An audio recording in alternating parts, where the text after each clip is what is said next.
almas se lleguen del largo letargo, del triste silencio y la confusión. La voz de la patria, la voz de mi gente, desde la miseria y cruel opresión, renacen de nuevo del sueño profundo, apenas pronuncian su voz libertad. La luz tiene aún su pálido timbre, está viciada por la oscuridad. La luz tiene aún su pálido timbre, está viciada por la oscuridad. Pero ellas se elevan con fe y esperanza, perdiendo sus sueños de ideal y de paz. Voces mutiladas que aún guardan dentro las inmensas ansias de logros y afán. Voz de esperanza sublime artesana, la que hoy decreta ya no va a callar.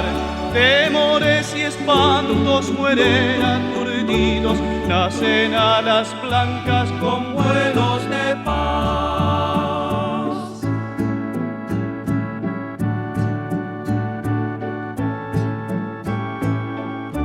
Hoy muere el silencio, resurge el sonido, llenando de trinos el alba al llegar. Milagro en el suelo y en el cielo patrio, desde el alma el hombre empieza a cantar.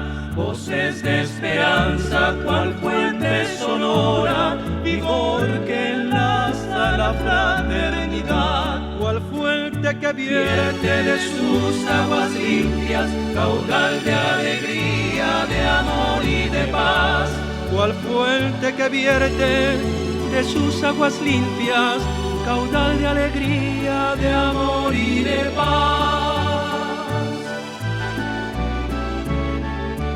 Pero ellas se elevan con fe y esperanza, perdiendo sus sueños de ideal y de paz. Voces mutiladas que aún guardan dentro las inmensas ansias de logros y afán. Voz de esperanza sublime artesana, la que hoy decreta ya no va a callar. Temores y espantos mueren aturdidos, nacen alas blancas con vuelos de paz. Nacen alas blancas con vuelos de paz.